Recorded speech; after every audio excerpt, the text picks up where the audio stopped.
आमदार राजेश क्षीरसागर यांनी एका व्यक्तीला धमकावल्याचा आणि खंडणी वसूल केल्याचा व्हिडिओ व्हायरल झालाय। हा व्हिडिओ AI मार्फत बनवलेला नाही तर तो खरा असून या प्रकरणी आमदार क्षीरसागरांवर खंडणीचा गुन्हा दाखल करावा अशी मागणी शिवसेना ठाकरे गटाचे जिल्हा प्रमुख रविकिरण इंगवले, महापालिकेतील विरोधी पक्षनेते राजेश लाटकर यांनी पोलीस अधीक्षक निलोत्पल यांच्याकडे केली आहे। पोलिसांनी योग्य कारवाई केली नाही तर न्यायालयात जाण्याचा आणि रस्त्यावरील लढाई लढण्याचा इशाराही देण्यात आला।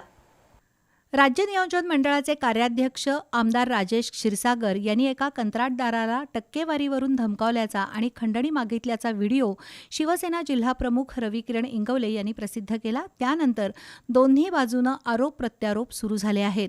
आज उद्धव बाळासाहेब ठाकरे शिवसेना गटाचे जिल्हा प्रमुख रवी इंगवले आणि महापालिकेतील विरोधी पक्षनेते राजेश लाटकर यांनी अन्य कार्यकर्त्यांसमवेत पोलीस अधीक्षकांना निवेदन दिलं।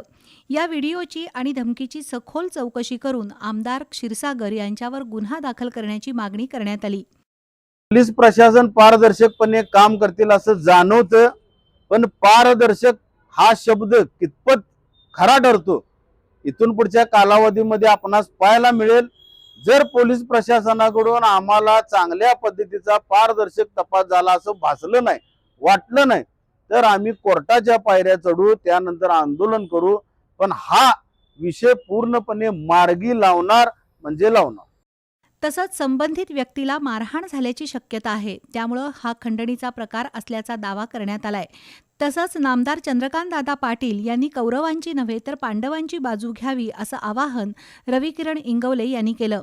महाराष्ट्रात कायद्याचं राज्य असल्यानं या व्हिडिओची निपक्षपातीपणे चौकशी व्हावी।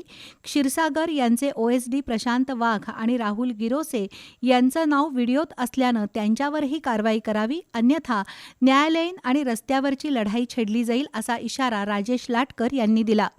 दरम्यान ठाकरे गट आणि काँग्रेसचं शिष्टमंडळ येण्यापूर्वी पोलीस अधीक्षक कार्यालयात नगरसेवक ऋतुराज क्षीरसागर येऊन थांबले होते। त्याचवेळी रविकिरण इंगवले पोलीस अधीक्षक कार्यालयात आले, त्यामुळे एक क्षण सारेच जण थबकले।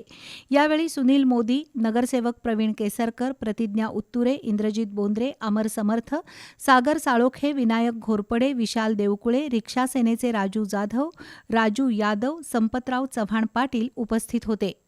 दरम्यान आमदार राजेश क्षीरसागर यांच्याबद्दल प्रसारित झालेल्या व्हिडिओ क्लिपची सखोल चौकशी होऊन दोषींवर कायदेशीर कारवाई व्हावी या मागणीचं निवेदन महाराष्ट्र राज्य लाचलुचपत प्रतिबंधक विभागाचे अप्पर पोलीस महासंचालक संजीव सिंगल यांना ईमेलद्वारे पाठवण्यात आलं। या मेलची दखल घेत सिंगल यांनी कोल्हापूरच्या अँटी करप्शन विभागाला या प्रकरणाची चौकशी करण्याचे आदेश दिले आहेत अशी माहिती संपर्क प्रमुख विजय देवणे यांनी पत्रकारांना दिली।